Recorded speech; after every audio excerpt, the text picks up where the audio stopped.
ये वो लाइव हो गया।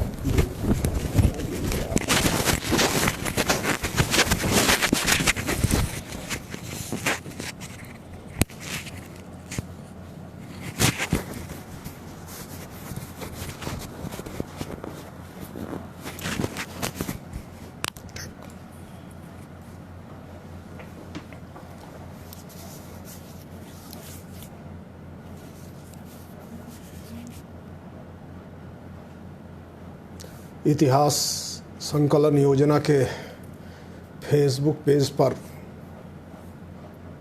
मुझे कुछ बात कहने का निर्देश प्राप्त हुआ है। इसके लिए सबसे पहले इतिहास संकलन योजना के सभी मान्य पदाधिकारियों के प्रति मैं धन्यवाद ज्ञापित करता हूं।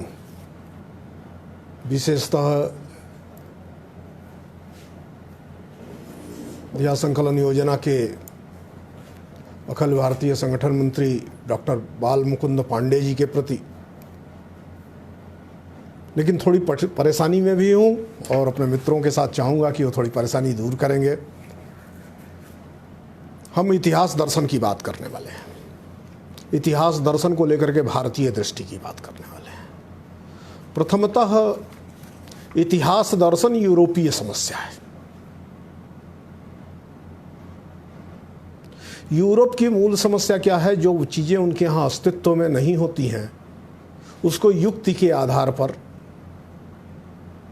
दार्शनिकीकृत करने का प्रयास करते हैं।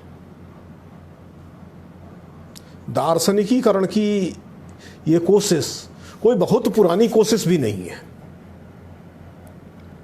ये 19वीं शताब्दी का उनका उपक्रम है। मैं जब कह रहा हूँ 19वीं शताब्दी का उपक्रम है तो बहुत जानबूझ करके कह रहा हूँ। 19वीं शताब्दी के पूर्व इतिहास को लिखे जाने की कोई पद्धति भी उनके पास ठीक नहीं थी। इपिक और इतिहास के बीच, ट्रेवलॉग और इतिहास के बीच, संस्मरण और इतिहास के बीच, और कभी कभी महाकाव्य और इतिहास के बीच अंतर करना यूरोपीय साहित्य में कठिन है। लेकिन हम भारतीयों के साथ समस्या क्या है कि 19वीं शताब्दी में विलियम जोन्स से प्रारंभ करके 18वीं शताब्दी के अंत, 19वीं शताब्दी के प्रारंभ से लेकर के और स्मिथ के हिस्ट्री ऑफ इंडिया लिखे जाने तक इतने रास्तों से, इतने तरीकों से भारतीयों के पास इतिहास बोध के न होने का उच्चारण और घोषणा की गई कि हम इस भ्रांति के शिकार हो गए कि भारतीयों के पास इतिहास बोध नहीं है।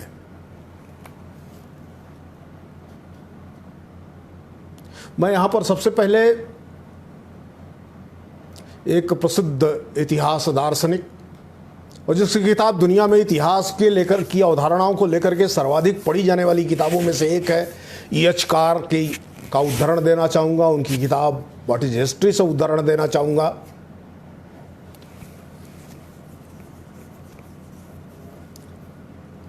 वह किस प्रकार से इतिहास की समझ यूरोप और विशेषतः इंग्लैंड को नहीं थी, इसके उदाहरण से प्रारंभ करते हैं। इतिहास क्या है? अपनी पुस्तक के प्रीफेस में वो कैम्ब्रिज यूनिवर्सिटी के कैम्ब्रिज मॉडर्न हिस्ट्री के प्रथम संस्करण और द्वितीय संस्करण से दो संदर्भों का उदाहरण देते हैं।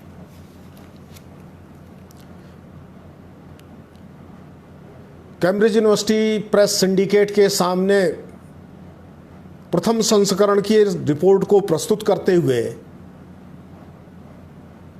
Cambridge modern history first edition के संपादक एक्टन ने जो बात कही थी उसको उदाहरण के रूप में लिया जाए। एक्टन कहते हैं कि 19वीं शताब्दी ने हमें ज्ञान की संपूर्णता दी है और उस संपूर्णता को बहुसंख्यक पाठकों के लिए लाभकारी बनाने का एक अद्वितीय अवसर हमको प्राप्त हुआ है।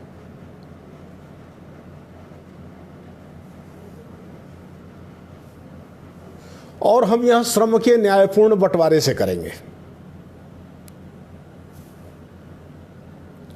हम कोशिश करेंगे कि हर पाठक के सामने अंतर्राष्ट्रीय शोध के परिपक्व परिणाम और प्रामाणिक दस्तावेज सुलभ कर सकें। साथियों, एक बात और बड़ी मजेदार बात कहते हैं, हम अपनी पीढ़ी में अंतिम इतिहास नहीं लिख सकते, लेकिन हम परंपरागत इतिहास को रद्द कर सकते हैं। आज सारी सूचनाएं हमारी मुट्ठी में हैं और इतिहास से जुड़ी हुई सारी समस्याओं का समाधान हो चुका है। ये एक निर्णयकारी इतिहास लिखने की बात है। ये इस दंभ के साथ लिखा जा रहा है कि जो भी इतिहास के लिए जाना जाना चाहिए वो सब हमने जान लिया है। लेकिन 60 वर्ष बीते, कैम्ब्रिज मॉडर्न हिस्ट्री का 2nd एडिशन आया और सर जॉर्ज क्लार्क, उन्होंने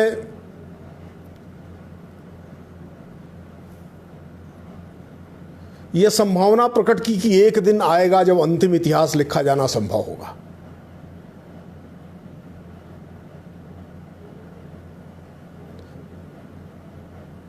यह ध्यान रखिए कि यह 1950 की बात है। 1894 में एक बात कही जाती है, 1950 में दूसरी बात कही जाती है।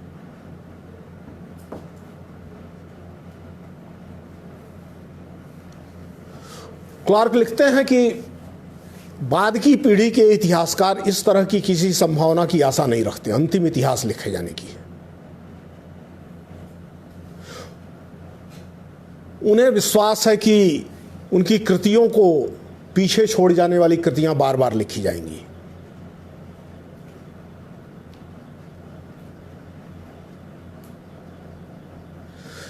उसमें जो उनकी मान्यता है, वह मान्यता यह है कि ऐतिहासिक अवधारणाएं व्यक्तियों और दृष्टिकोणों के माध्यम से बनती हैं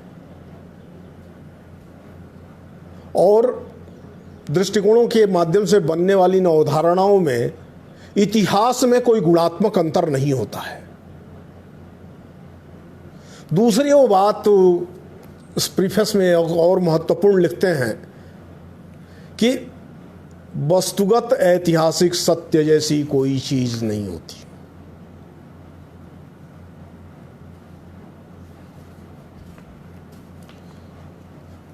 यानी 19वीं शताब्दी के अंत में लिखा गया वो बकवास था, 20वीं शताब्दी के मध्य में जो लिखा गया वो बकवास नहीं है।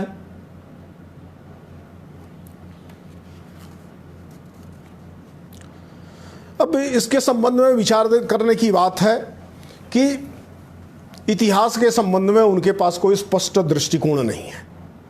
उनके पास इतिहास के संबंध में स्पष्ट दृष्टिकोण न होने के कारण से उन्होंने 19वीं शताब्दी के इतिहास को तथ्यों का इतिहास के रूप में रखा।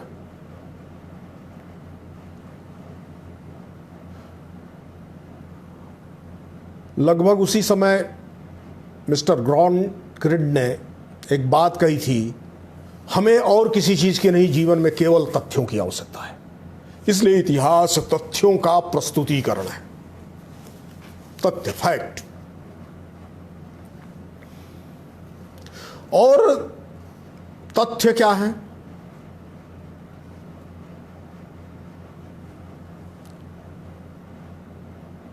वस्तुओं का क्रम है, संयोजन है।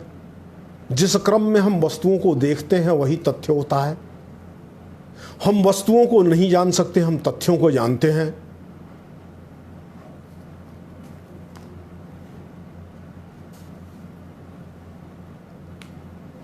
और ये वो कालखंड है जब यूरोप में पॉजिटिविस्ट मूवमेंट, प्रत्यक्षवादी दार्शनिक निकाय जोर पकड़ रहा था।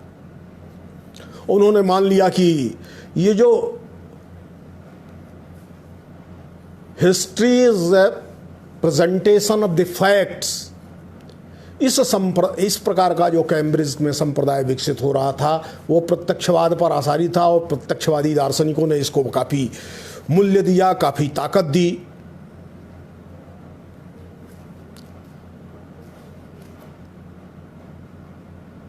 अब बाद के दिनों में ये ध्यान में आया कि अनुभव और निष्कर्ष के बीच का कोई संबंध होता है क्या? तो अनुभव और निष्कर्ष के बीच का कोई संबंध नहीं होता है, क्योंकि जो अनुभव है वो तथ्यों का एकत्रीकरण है, जो निष्कर्ष है वो तथ्यों की प्रस्तुति है। ऐसा उन्होंने माना कि अनुभव से जो प्राप्त होता है उसको हम व्यवस्थापित करते हैं। ये एक एनालॉजी के माध्यम से उस समय समझाने की कोशिश की गई कि जो तथ्य हैं और तथ्य के स्रोत, जिन स्रोतों के आधार पर इतिहास लिखा जाता है, वो तथ्य दस्तावेज हैं, हस्तलेख हैं, आर्कियोलॉजिकल फैक्ट हैं, आर्कियोलॉजिकल रिमेन्स हैं। ये सब कुछ कैसे है, जैसे कि कोई मछली बेचने वाला मछुआरा मछली को रख करके बेच रहा है, वहाँ से कोई आता है, मछली उठा करके ले जाता है, उसको काटता है, बनाता है, अपने हिसाब से उसमें मसाला डालता है, अपने हिसाब से उसमें स्वाद पैदा करता है, और फिर मछली को परोस करके लोगों को खिला देता है। और इस सारी प्रक्रिया में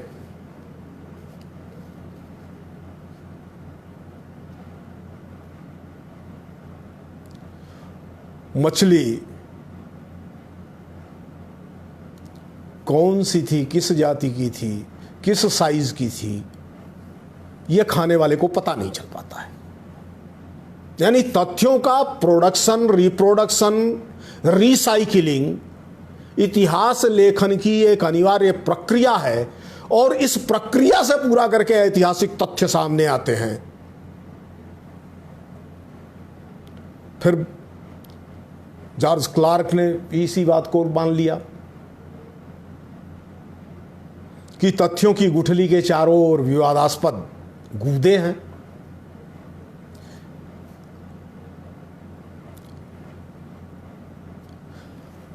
अब कोई फल है, आम जैसा मान लीजिए कोई फल है, तो उसमें उपयोग किसका होने वाला है, स्वाद किससे आने वाला है, गूदे से आने वाला है, तथ्यों से नहीं आने वाला है। इसलिए इतिहासकार को आस्वाद पैदा करने के लिए, प्रयोजन परकता पैदा करने के लिए विवादास्पद गूदों पर काम करना है, विवादास्पद गूदों का ठीक से प्रस्तुतिकरण करना है। जिस प्रकार से फल के स्वाद के लिए गुठली का विचार नहीं किया जाता है, गुठली को प्रोपोगेट नहीं किया जाता है, उसका जो गूदा है उसको प्रोपोगेट करते हैं, उसको प्रचारित करते हैं, वैसा ही इतिहासकार को करना पड़ता है।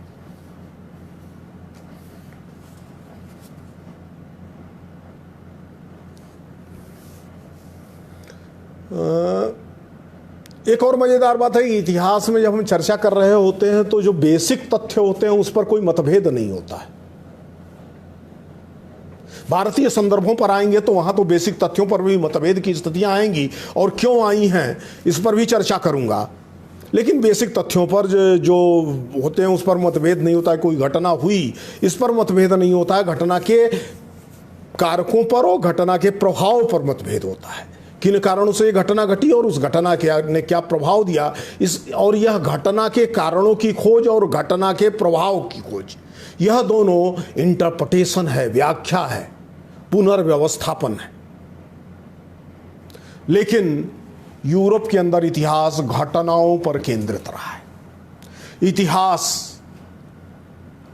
सामाजिक रचना के लिए नहीं है, इतिहास मनुष्य निर्माण की प्रक्रिया के लिए नहीं है, अपितु यूरोपीय दृष्टि से इतिहास राज के उपयोग का है।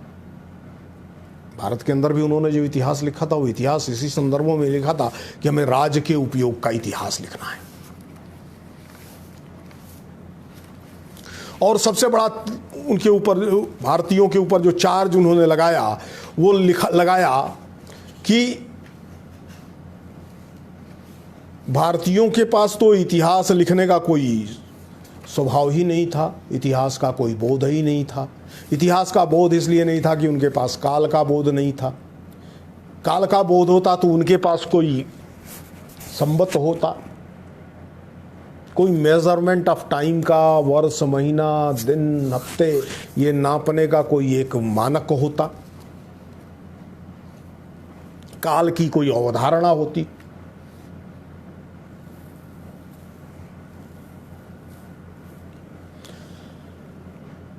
लेकिन ये सब कुछ क्यों, ये प्रश्न क्यों खड़े किए गए कि काल की अवधारणा नहीं थी, इतिहास की अवधारणा नहीं थी? इसके दो कारण हैं। एक तो संपूर्ण भारतीय वांग्मय से यूरोप के आक्रमण के बाद का इतिहासकारों का जो समूह विकसित हुआ, चाहे यूरोपीय इतिहासकार थे या यूरोपीय इतिहासकारों के परंपरा में विकसित हुए भारतीय इतिहासकार थे, उन सब ने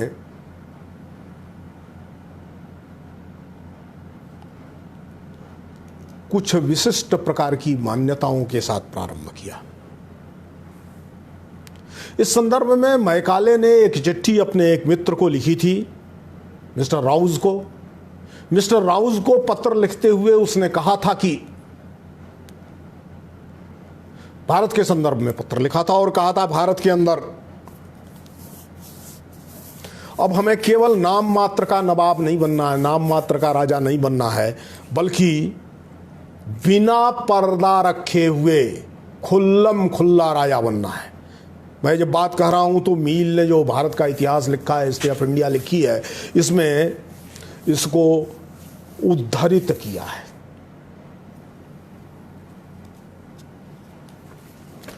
और इसको समझना है कि यह इस इतिहास का लेखन भारत में जो ईस्ट इंडिया कंपनी के द्वारा प्रारंभ किया गया था और जिसमें कुछ बड़े इतिहासकारों के नाम, बड़े भारत विद्याकारों के नाम आते हैं, विलियम जोन्स हैं, कोलब्रुक हैं, जॉर्ज टर्नर हैं, जेम्स प्रिंसेप हैं, पॉर्जेटर हैं,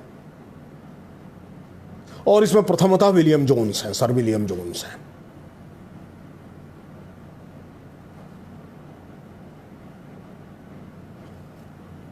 sir William Jones Warren Hastings के काल में हैं। वारेन हेस्टिंग्स को भारत को जीतना था और लगभग जीत भी लिया था उसने भारत का एक बड़ा हिस्सा। अब भारत के इतिहास को इस ढंग से प्रस्तुत करना था कि भारतीयों का स्वतंत्रता प्राप्त करने का दृष्टिकोण मिट जाए।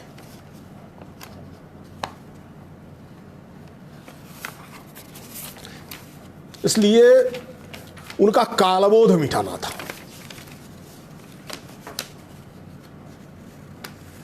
कालबोध मिटाना था, गौरवबोध मिटाना था। गौरवबोध मिटाना और कालबोध मिटाने के लिए एकमात्र तरीका था कि भारत के इतिहास को अपने ढंग से लिखा जाए।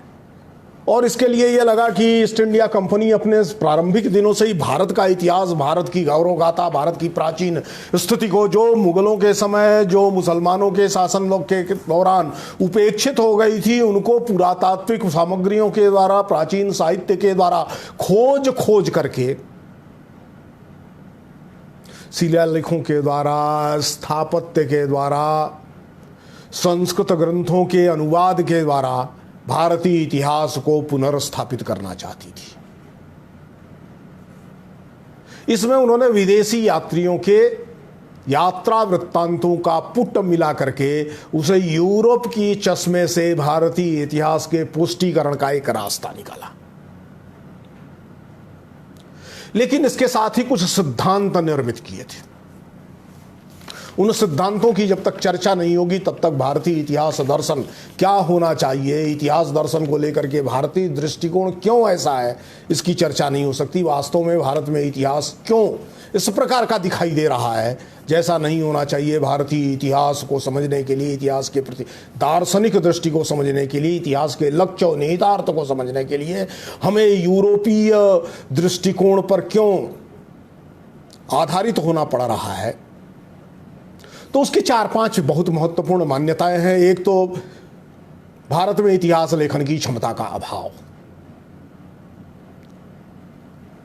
भारतीय विद्वान इतिहास कैसे लिखा जाता है जानते ही नहीं थे, इसके लिए क्षमतावान नहीं थे।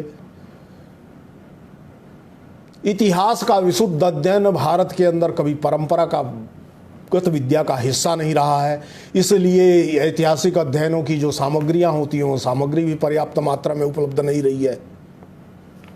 दूसरा, इतिहास को लिखने के लिए काल गणना बहुत महत्वपूर्ण होती है। भारतीयों के पास एक कोई प्रामाणिक काल गणना का सिद्धांत नहीं है।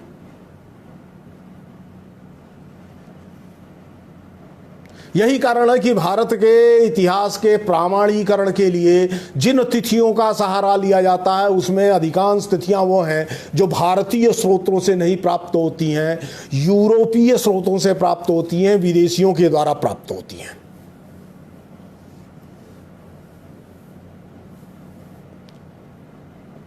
अब इन चार मान्यताओं के आधार पर चूंकि विदेशियों के द्वारा घटनाओं का निर्धारण होने था, तो भारतीय इतिहास को निर्धारित करने के लिए, विशेष करके प्राचीन भारतीय इतिहास को निर्धारित करने के लिए जिस चीज को, जिस काल को सर्वाधिक महत्वपूर्ण बताया गया वो है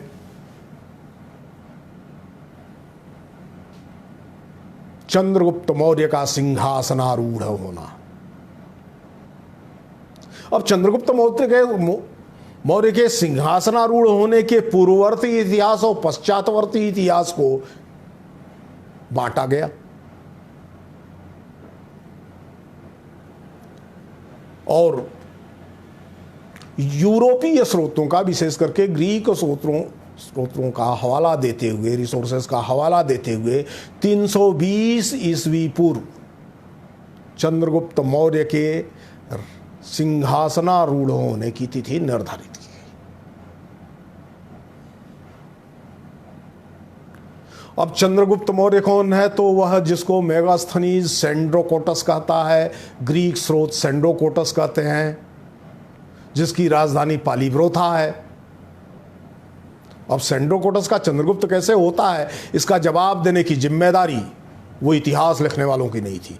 पालीब्रोथा का पाटलिपुत्र कैसे होता है, इसका इतिहास लिखने की जिम्मेदारी उनकी नहीं थी, क्योंकि हमने इतिहास को उस रूप में नहीं लिखा था जिस रूप में ईस्ट इंडिया कंपनी के आने के बाद भारत के इतिहास को प्रस्तुत करने की बात कही जा रही थी। ये क्यों होता है? ये काल के सिद्धांतों के आधार पर होता है। यूरोप के अंदर काल की एक ही प्रकार की अवधारणा प्रचलित है। काल की अवधारणा में इसमें कुछ और मिथ मिलाए जाते हैं। तो एक ईसा से 2000 साल पहले और ईसा से 2000 साल पीछे तक वह जाने की स्थिति में होते हैं, उससे पीछे जाने की उनकी स्थिति नहीं होती। यानी मानव जाति का इतिहास संपूर्णतः यूरोप की सेमेटिक ट्रेडिशन को स्वीकार करते हुए कुल 4000 वर्षों का बनता है। भारतीय संदर्भों का विचार करें तो भारत में एक ही प्रकार के काल का सिद्धांत नहीं है। टाइम एकदम फ्लैट एरो में एक ही दिशा में बढ़ता जाता है, यह तो भारत के किसी भी काल गणना के विचार में नहीं है। काल सर्पिकल आकार चलता है, कार चक्राकार चलता है, कार ऊंचाई पर चलता है, ऊपर नीचे होता रहता है। देश और काल के बीच एक सातत्य होता है, देश और काल का संकोच होता है, विस्तार होता है। ये इस प्रकार की ढेरों अवधारणाएं एक साथ दिखाई देती हैं। इन अवधारणाओं को देख करके कहा कि काल का कोई स्टैंडर्ड मेजर का कॉन्सेप्ट भारतीयों के पास नहीं था, नहीं रहा होगा, क्योंकि स्टैंडर्ड मेजर जैसी कोई चीज भारतीय जीवन प्रणाली का हिस्सा नहीं है। स्टैंडर्ड मेजर मध्यमान निकालने का तरीका है। मध्यमान निकालने में यह कहा जाए कि न तो घोड़ा होता है न तो गधा होता है, बीच में खच्चर बना दिया जाता है। घोड़े और गधे के बीच मध्यमान निकालते हुए खच्चर हो जाता है, और खच्चर संतति नहीं पैदा कर सकता है। भारत में काल गणना एक ही प्रकार की नहीं है, क्योंकि सृष्टि के एक ही रूप को हमने नहीं स्वीकार किया है, संसार का एक ही रूप हमने नहीं स्वीकार किया। सृष्टि का एक प्रारंभ का दिन और एक अंत का दिन, इस प्रकार से भारत में मानवीय काल गणना से निर्धारित नहीं हो सकता है। यह हम सबने माना है। ईश्वर ने किसी एक दिन या कुछ दिन मेहनत करके ये सृष्टि बनाई और उसके बाद वो विश्राम पर चला गया तब तक के लिए, जब तक प्रलय नहीं हो जाएगा। इस अवधारणा के आधार पर बीच के सारे कालखंड में जब तक ईश्वर नहीं है तब तक लेखा जोखा करने का, निर्णय करने का ये अधिकार मनुष्य को इस प्रकार की अवधारणा के आधार पर विकसित इतिहास हमने नहीं माना है।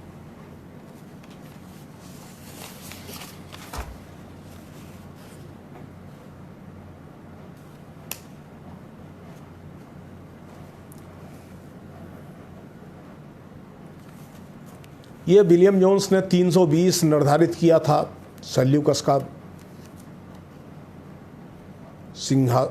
चंद्रगुप्त का सिंहासनारोहण की तिथि, और ये माना था कि सेल्यूकस का आक्रमण भारत पर जो है वो 350 के आस 325 ईस्वी पूर्व या 295 ईस्वी पूर्व, इसके बीच कोई तिथि है। लेकिन एक चीज़ पक्की है कि सिकंदर के आक्रमण के 25 वर्ष बाद हुआ। यदि सिकंदर के आक्रमण के 7-8 वर्षों बाद चंद्रगुप्त मौर्य का सिंहासनारोहण हुआ और सिकंदर के आक्रमण के समय चंद्रगुप्त एक युवा और प्रभावी व्यक्तित्व था भारत के अंदर, और उसी आक्रमण के समय सेल्यूकस की बेटी हेलेन से उसका प्रेम संबंध हो गया था, तो 20-25 वर्ष उसकी उम्र माननी पड़ेगी। और उसके 25 वर्ष बाद सेल्यूकस जब आता है और युद्ध होता है, और युद्ध में समझौते में चंद्रगुप्त मौर्य के साथ सेल्यूकस की बेटी का विवाह होता है, तो 50 वर्ष के आसपास दोनों की उम्र तो माननी पड़ेगी। 50 वर्ष की किसी महिला का राजनैतिक कारणों से विवाह का उसके अतिरिक्त कोई उदाहरण मिलता है क्या? प्रेम वाली बात भूल जाए तो भी। और प्रेम था तो क्या वो 25 वर्षों तक फिर सेल्यूकस आक्रमण करने आएगा इस संभावना पर अविवाहित बैठी हुई थी, या सेल्यूकस उसके विवाह के लिए ही आया था? इस प्रकार के प्रश्न नहीं उठाए गए। और जो कहानी उनको गढ़नी थी वो कहानी उन्होंने गढ़ी, इसलिए कि उनको कहानी आक्रमणों के इतिहास की गढ़नी थी, भारतीय दृष्टि इतिहास की इसके विपरीत मूल्यों का ग्रहण करने की है। इसलिए भारत के अंदर इतिहास के रूप में 2 ग्रंथों की बड़ी चर्चा होती है। हमने रामायण और महाभारत इन दोनों को इतिहास ग्रंथ कहा है। इतिहास का हमारा तात्पर्य हिज स्टोरी नहीं है। हिस्ट्री, हिस्टोरिया, हिस्ट्रिया, हिज स्टोरी, ये हमारा तात्पर्य नहीं है। इतिहास यह ऐसा ही है, ऐसा ही होता आया है। यानी जो कुछ नित्य है, जो कुछ परिणामकारी है, जो मनुष्य के लिए लाभकारी है, उपयोगी है, मनुष्य को मूल्यों से संपृक्त करता है, वह जहां लिखा जाता है वह इतिहास होता है। दूसरा इतिहास वह है जिसमें यश का वर्णन होता है, कीर्ति का वर्णन होता है। इतिहास वह नहीं है जिसमें मनुष्य की विद्रूपताओं का वर्णन होता है। षड्यंत्रों का लेखन इतिहास नहीं है।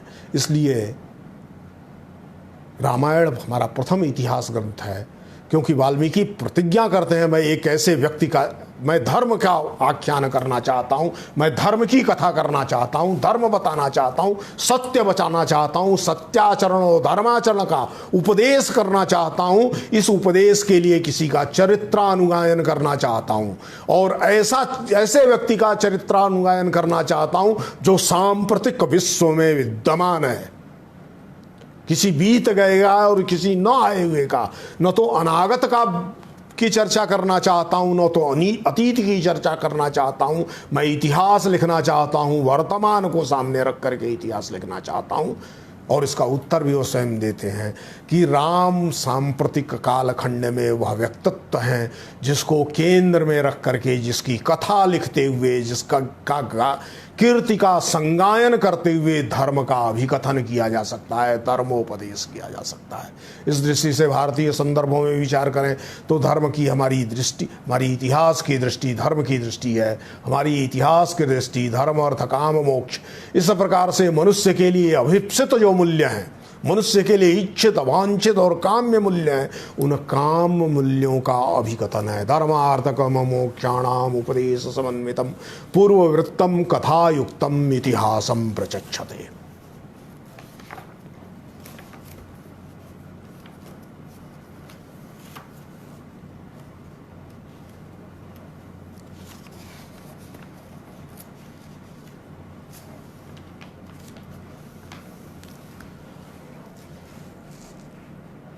अब धर्म अर्थ काम मोक्ष का उपदेश महत्वपूर्ण है, उसकी कथा महत्वपूर्ण है। कथा किसकी? धर्म अर्थ काम और मोक्ष की कथा। कथा का तात्पर्य किस्सा कहानी नहीं है, बहुत परिभाषिक पद है। इन पदों के साथ छेड़छाड़ किए जाने के कारण से नहीं समझ में आया है। नाना प्रवर्तिको वाक्य विस्तार कथा।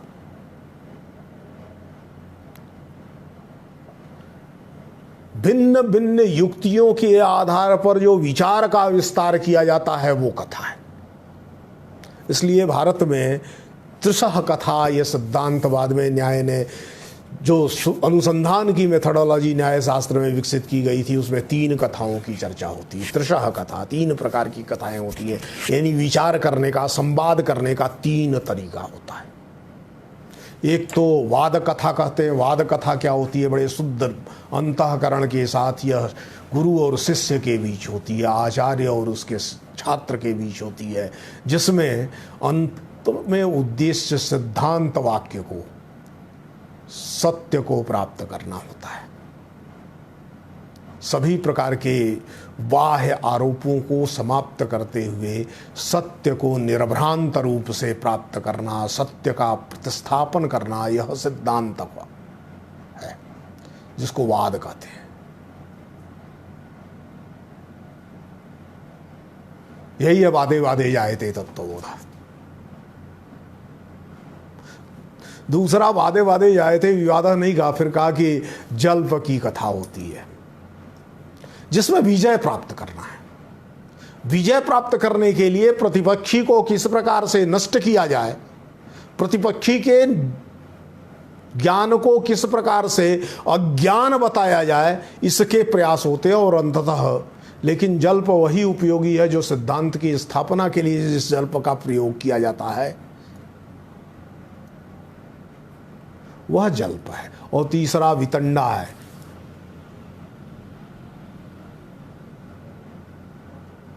वितंडा क्या है? न तो मुझे अपना कोई पक्ष कहना है, न तुम्हारे पक्ष को टिकने देना है। यह वितंडा है। भारतीय इतिहास के लेखन में तीनों चीजें दिखाई देती हैं। भारत का जो अपना इतिहास है,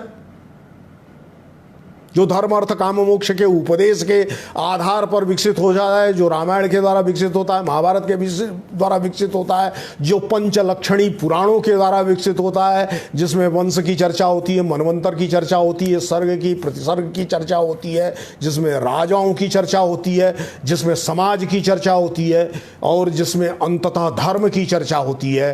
धर्म की स्थापना, धर्म के बोध के लिए इन सब की चर्चा होती है। एक वो दृष्टि है, वाद की दृष्टि है, जिसकी उपेक्षा की गई। तीसरी एक विजुगसी कथा है जो मैकाले ने संदेश भेजा था, जो विलियम जोन्स ने प्रतिपादित किया था। हमें जीतना है आपको वैचारिक आधार पर, हमें जीतना है आपको अपनी मेधा के द्वारा, अपनी स्थापनाओं के द्वारा, और उन स्थापनाओं को सत्य सिद्ध करने के लिए जिस किसी भी प्रकार के उपकरण की आवश्यकता पड़ेगी, जिस किसी प्रकार से भ्रम की निर्मित करनी पड़ेगी, हम करेंगे। भारतीय इतिहास का ब्रितानी जो स्वरूप प्राप्त होता है, जिसको विलियम जोन्स ने लिखा था, जिसको मील ने लिखा था, जिसको कोलब्रुक ने लिखा था, जिसको प्रिंसप ने लिखा था, वह जल्प की विधि का है। और उनके उत्तराधिकारी भारत के अंदर जो थे, वो चाहे डायलेक्टिकल मेटेरियलिज्म के आधार पर हिस्टोरिकल ऑर्डर में भारत का इतिहास लिख रहे हों, या लिबरलिज्म के आधार पर लिख रहे हों, या इंपीरियलिज्म के आधार पर लिख रहे हों,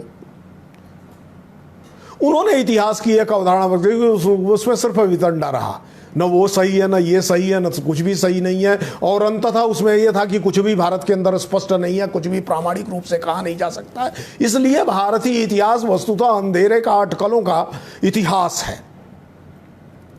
इन सब के बीच भारतीय इतिहास के स्वरूप को, भारतीय इतिहास के आकार प्रकार को अगर समझना है तो हमें समझना पड़ेगा कि इतिहास की जो भारतीय दृष्टि है, वो दृष्टि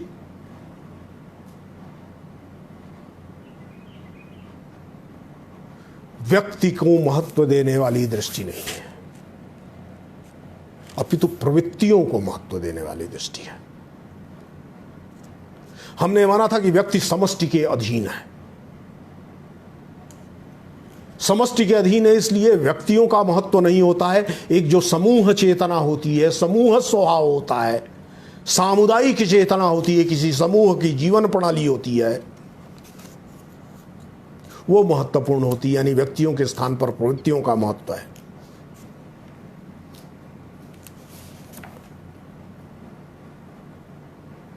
व्यक्ति और इंडिविजुअल घटनाएं महत्वपूर्ण नहीं है, उनमें कोई सार उतना नहीं है जितना व्यक्तियों के क्रम, मानव जाति का क्रमिक आगे बढ़ना और मानव जाति के सामूहिक यत्न के साथ होने वाली घटनाओं का जो क्रम है, जो एक आंदोलन के रूप में, एक मूवमेंट के रूप में निरंतर परिवर्तित होती जा रही सामाजिक परिस्थितियों के रूप में दिखाई देता है, वो जितना महत्वपूर्ण है। वो बड़ा से बड़ा व्यक्तित्व हमने माना था, लेकिन वह निमित्त मात्र है, प्रवृत्तियों का निमित्त है, ऐतिहासिक प्रवृत्तियों का निमित्त है। इतिहास का भारतीय दृष्टिकोण, उद्देश्य मानवता के दृष्टिकोण से धर्म के उत्थान पतन का लेखा जोखा है। यह ठीक है कि मनुष्य के उत्थान पतन की, मानव जीवन के उत्थान पतन की और घटनाओं की एक कालक्रम की व्याख्या तो कथा को प्रस्तुत करना है, इसके लिए पूर्ववृत्त के रूप में होगी ही। अब पूर्ववृत्त के रूप में होगी तो इसके लिए हमने एक युग परक व्यवस्था बनाई थी। युग परक व्यवस्था में 4 युगों की 4 प्रमुख प्रवृत्तियों की चर्चा हम बार बार करते रहे हैं, और उन 4 प्रवृत्तियों के बारे में जो ध्यान नहीं देता है वो वस्तुतः समझ नहीं सकता है। 4 प्रवृत्तियां 4 युगों के लिए 4 प्रकार के जो युग की अवधारणा है, यह प्रवृत्तियों पर आधारित अवधारणा है, और इसको ऐतरेय ब्राह्मण में बड़ी स्पष्टता से के साथ बताया गया है। इन सारे स्रोतों का अपलाप करते हुए भारत में इतिहास की दृष्टि को दूषित करने का प्रयास किया गया। कलिशयानो भवति संजीहानस्तु द्वापर उत्तिष्ठम त्रेता भवति कृतम संपद्यते चरण। जो सतयुग है, मैं पीछे से शुरू करता हूं। कली क्या है? सोता हुआ, ऊंघता हुआ काल है। कली वे धर्म, यानी मनुष्य की मूल्य दृष्टि सोती रहती है। हम कली का इतिहास पढ़ रहे हैं, इसलिए मूल्य दृष्टि के सोते हुए इतिहास का पाठ पढ़ रहे हैं। संजिहानस्तु द्वापर, द्वापर में यह धर्मबोध जो है वह प्रवृत्ति, धर्मबोध की प्रवृत्ति, धर्माचरण की प्रवृत्ति ऊँघती रहती है। ऊँघते हुए को उंगली कूच करके जगाना पड़ता है, चिल्ला के जगाना पड़ता है। इसलिए व्यास द्वापर में चिल्ला के कहते हैं न कश्चिद अशृणोषि में, चिल्ला चिल्ला के दोनों वहां उठा करके कहते हैं मैं धर्म का उपदेश कर रहा हूं, मुझे कोई सुन नहीं रहा है। चिल्ला चिल्ला के कृष्ण भी कहते हैं। उत्तिष्ठम् त्रेता भवति, जो खड़ा हो जाता है, खड़ा है, जगा हुआ है, वह प्रवृत्ति त्रेता है, धर्म जागृता अवस्था में होता है। और जो कृतयुग है उसमें धर्म आगे बढ़ रहा होता है, धर्म विकसित हो रहा होता है, धर्म जागृता अवस्था में होता है। अब इस अवधारणा को, काल की इस अवधारणा को और काल के आधार पर निर्मित होने वाली प्रवृत्तियों का अगर हम विचार कर लें तो बात समझ में आएगा कि हमारे यहां मानव जीवन की कालक्रमों की घटना का इस युग परख व्यवस्था में जो व्यवस्थापन है वह इतिहास है।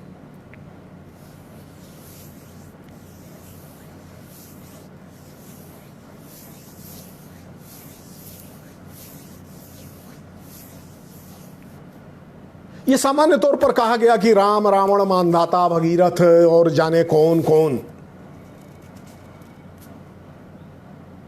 ये हुए कि नहीं हुए यह महत्वपूर्ण नहीं है।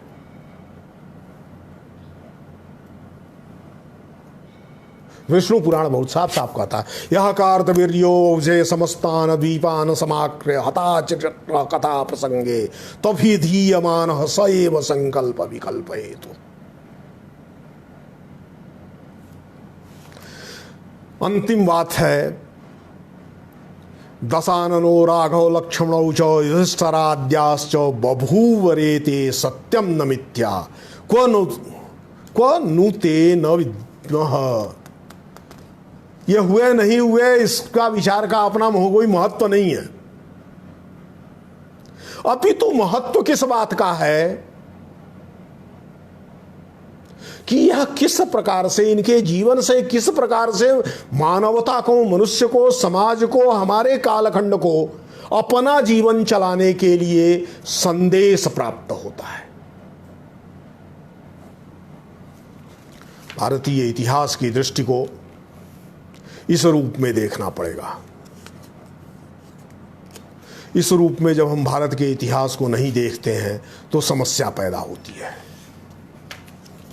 अब कोई कह सकता है कि इतिहास लेखन की प्रवृत्ति तो नहीं है, लेकिन कम से कम भारत में इतिहास लेखन की प्रवृत्ति 19वीं शताब्दी के पहले पुष्ट इतिहास के लेखन की प्रवृत्ति है। इतिहास के जिन स्रोतों की चर्चा होती है उसके पूर्व की प्रवृत्ति है। और इस दृष्टि से राजतरंगिणी की चर्चा मैं करना चाहूँगा। राजतरंगिणी अपने कालखंड में अपने पूर्व के 11 इतिहासकारों की चर्चा करता है और जिसमें 5 का तो नाम पूर्वक चर्चा करता है, जिनकी रचनाएं हमारी जानकारी में भी है। वो सुब्रत को इतिहासकार बताता है, क्षेमेंद्र को इतिहास बताता है, हेला राजा को इतिहास बताता है, पद्ममिहिर और छबिल्लाकर को इतिहासकार बताता है। इसमें क्षेमेंद्र की रचना हम सबको ज्ञात है, साहित्यकार हैं। इन्होंने बृहत कथा, रामायण और महाभारत की मंजरियां लिखी थी, समय मातृका लिखी थी, देशोपदेश और नर्ममाला लिखी थी। और ये ग्रंथ क्षेमेंद्र के कालखंड का सुंदर इतिहास प्रस्तुत करते हैं।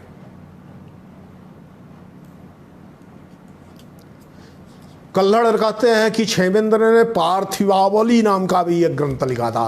पार्थिवावली, ये जो मृतधर्मा राजा हैं, मिट्टी के देह से बनी हुई राज परंपरा है, इसका एक क्रम उन्होंने लिखा था। वो ग्रंथ प्राप्त नहीं होता है। चलिए कोई बात नहीं है।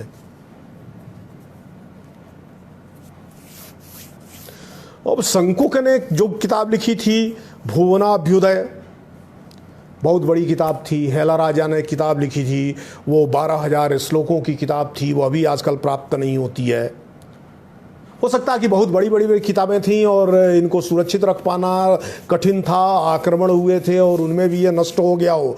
लेकिन 11 इतिहासकारों के नाम, उनकी रचनाओं की चर्चा करते हैं।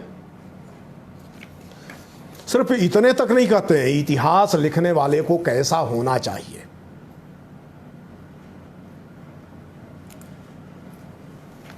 इसकी भी चर्चा करते हैं। और यह 7वां श्लोक इतिहासकार कैसा होना चाहिए इसकी चर्चा का है। उसमें कहते हैं वही इतिहासकार है, वही कवि है जो राग द्वेष से पृथक रहते हुए केवल तथ्यों के निरूपण के लिए अपनी भाषा का प्रयोग करे। तथ्यों का निरूपण, तथ्यों का संग्रह नहीं। तथ्य तो निरूपित होते हैं, अनुभव से, अन्वेषण से, खोज से जो कुछ प्राप्त होता है उनको तथ्यों के रूप में बताना पड़ता है। लेकिन इसमें राग द्वेष से मुक्ति होनी चाहिए। इसको भी भारतीय इतिहास का जो वर्तमान संदर्भ है इसके आधार पर देखना चाहिए कि 300 वर्षों में जो हमने इतिहास की दृष्टि निर्मित की है, क्या वो राग द्वेष से मुक्त दृष्टि है।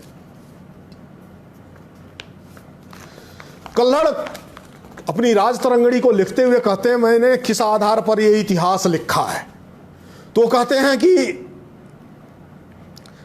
इसके लिए मैंने प्राचीन इतिवृत्तों का, जिन 11 इतिवृत्तों की चर्चा कर रहे हैं उनका अध्ययन किया है, मंदिरों के शिलालेख देखे हैं, प्रतिष्ठा शासन,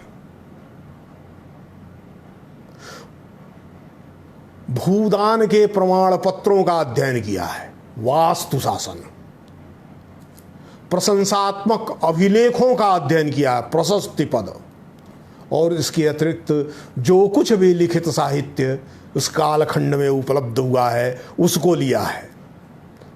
इतने तक वो सीमित नहीं होता। कहते हैं कि मैंने समकालीन समय में जो नगर हैं, विहार हैं, स्तूप हैं, मंदिर हैं, अग्रहार हैं, उन सब का अध्ययन किया है और उनसे ऐतिहासिक साक्ष्यों को ग्रहण किया है।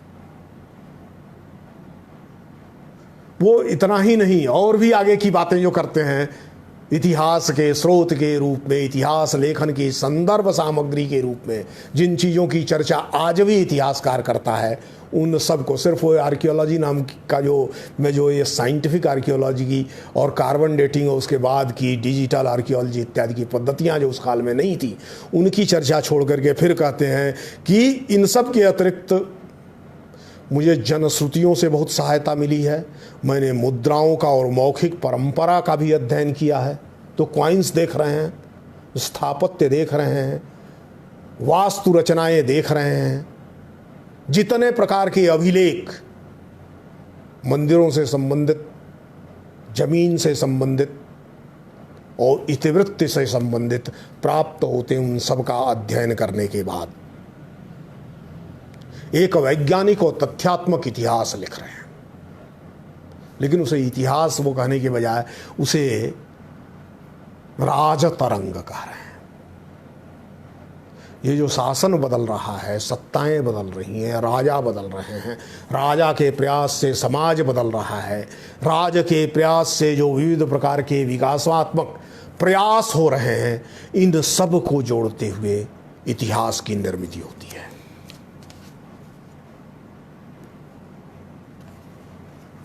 और ये क्रम चलता रहा, ये क्रम रुका नहीं। इतिहास तो बहुत है। हमने सोमेश्वर की कीर्ति कौमुदी को इतिहास नहीं माना जो गुजरात में लिखा गया, और इसी के सुकृत संकीर्तन को इतिहास नहीं माना, मेरुतुंग की प्रबंध चिंतामणि को इतिहास नहीं माना, राजशेखर के प्रबंध कोश को इतिहास नहीं माना, जयसिंह के हम्मीर मदमर्दन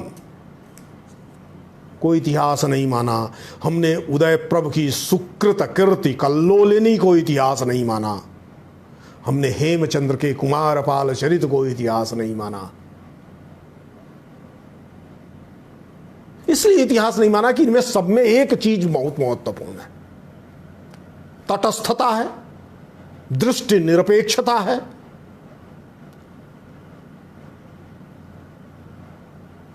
यह साम्राज्यों का गुणानुकीर्तन न होकर के धर्म के गुणानुकीर्तन और राज्य, राजा और समाज किस प्रकार से धर्माचरण की दिशा में आगे बढ़ रहा है इसको कहने का है। इस प्रकार से मूल्याधारित इतिहास की बात की। जो इतिहास हमें श्रेष्ठ मानव समाज बनाने का में उपयोगी नहीं है।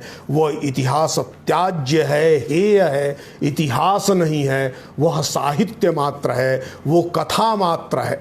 वो कथा यहाँ कहानी उपन्यास के संदर्भ में प्रयुक्त कर रहा हूँ, कथा सिद्धांताभिकथन के अर्थ में प्रयोग नहीं कर रहा हूँ। वो सिर्फ गप है, गल्प है।